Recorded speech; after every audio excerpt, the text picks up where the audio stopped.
Hey guys, welcome back to my another video. So let's start. RCB ಉಳಿಸಿಕೊಳ್ಳುವ ಆಟಗಾರರನ್ನು ಹೆಸರಿಸಿದ ಆಕಾಶ್ ಚೋಪ್ರಾ.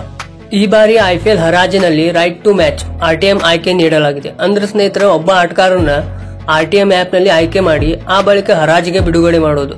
ಹರಾಜಿನಲ್ಲಿ ಬೇರೆ ತಂಡ ಬಿಡ್ ಮಾಡಿದ್ರೆ ಆ ಮೊತ್ತವನ್ನು ಬಿಡುಗಡೆ ಮಾಡಿದ ಫ್ರಾಂಚೈಸಿ ನೀಡಿ ಮತ್ತೆ ತಂಡಕ್ಕೆ ಆಯ್ಕೆ ಮಾಡಿಕೊಳ್ಳುವ ಆಯ್ಕೆ. ಸೊ ಇದಕ್ಕೇನಂತಾರಪ್ಪ, ಆರ್ಟಿಎಂ ಆಯ್ಕೆ ಅಂತ ಹೇಳ್ತಾರೆ. ಸೊ ಆಟಗಾರರನ್ನ ರಿಟೈನ್ ಮಾಡದೆ ಈ ಆಯ್ಕೆಯ ಮೂಲಕ ಗರಿಷ್ಠ 6 ಆಟಗಾರರ ಮೇಲೆ ನೀವೇನ್ ಮಾಡಬಹುದು ಅಂತ ಹೇಳಿದ್ರೆ ಆರ್ಟಿಎಂ ನ ಬಳಸಿಕೊಳ್ಳಬಹುದಂತ. ಸೊ ಈ ತರ ಫ್ರಾಂಚೈಸಿ ಅವರು ಹೊಸ ರೂಲ್ಸ್ ಅನ್ನ ತೆಗೆದಿದ್ದಾರೆ. ಐಪಿಎಲ್ ಮೆಗಾ ಹರಾಜಿಗೂ ಮುನ್ನ ಸ್ನೇಹಿತರೆ 6 ಫ್ರಾಂಚೈಸಿ ಆಟಗಾರನ ರಿಟೈನ್ ಮಾಡಿಕೊಳ್ಬಹುದಂತ. ಹಿಂಗ ರಿಟೈನ್ ಮಾಡಿಕೊಳ್ಳೋ ಆಟಗಾರರಿಗೆ ಏನಂತ ಹೇಳಿದ್ರೆ ನಿರ್ದಿಷ್ಟ ಮೊತ್ತವನ್ನು ಅವರ ಅಮೌಂಟ್ ಪೇ ಮಾಡಬೇಕು.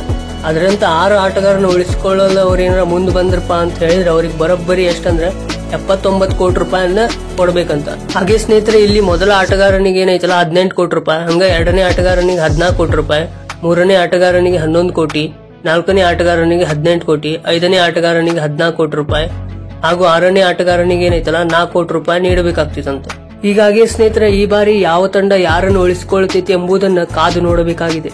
ಈ ಕುತೂಹಲದ ನಡುವೆ ರಾಯಲ್ ಚಾಲೆಂಜರ್ಸ್ ಬೆಂಗಳೂರು ಫ್ರಾಂಚೈಸಿ ಉಳಿಸಿಕೊಳ್ಳಲಿರುವ 6 ಆಟಗಾರರನ್ನ ಹೆಸರಿಸಿದ್ದಾರೆ.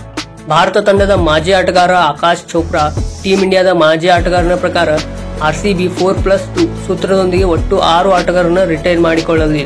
ಅದರಂತೆ ಆರ್ಸಿಬಿ ತಂಡದ ಮೊದಲ ರಿಟೈನ್ ವಿರಾಟ್ ಕೊಹ್ಲಿ ಆಗಲಿದ್ದಾರೆ. ಕೊಹ್ಲಿಯನ್ನು ಫಸ್ಟ್ ರಿಟೆನ್ಷನ್ ಆಯ್ಕೆಯಲ್ಲಿ ಆರ್ಸಿಬಿ ತಂಡದಲ್ಲೇ ಉಳಿಸಿಕೊಳ್ಳುವುದು ಖಚಿತ ಎಂದಿದ್ದಾರೆ.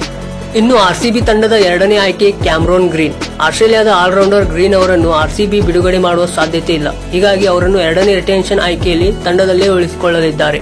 ಮೂರನೇ ರಿಟೆನ್ಷನ್ ನಲ್ಲಿ ಯುವ ದಾಂಡಿಗ ರಜತ್ ಪಟ್ಟೇದಾರ್ ಆಯ್ಕೆಯಾಗಲಿದ್ದಾರೆ. ಆರ್ಸಿಬಿ ಪರ ಅತ್ಯುತ್ತಮ ಪ್ರದರ್ಶನ ನೀಡಿರುವ ಕಾರಣ ಪಟ್ಟೇದಾರ್ ಅವರನ್ನು ಬೆಂಗಳೂರು ಫ್ರಾಂಚೈಸಿ ಕೈ ಬಿಡುವ ಸಾಧ್ಯತೆ ಇಲ್ಲ. ಆರ್ಸಿಬಿ ಫ್ರಾಂಚೈಸಿಯು 4ನೇ ಆಯ್ಕೆಯಲ್ಲಿ ವೇಗದ ಬೌಲರ್ ಯಶ್ ದಯಾಳ್ ಅವರನ್ನು ಉಳಿಸಿಕೊಳ್ಳಲಿದೆ.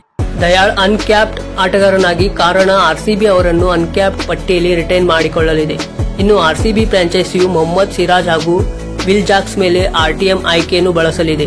ಇವರಿಬ್ಬರನ್ನು ಆರ್ಟಿಎಂ ಆಯ್ಕೆಯಡಿಯಲ್ಲಿ ಹರಾಜಿಗೆ ಬಿಟ್ಟು ಆ ಬಳಿಕ ಮತ್ತೆ ಖರೀದಿಸುವ ಸಾಧ್ಯತೆ ಇದೆ.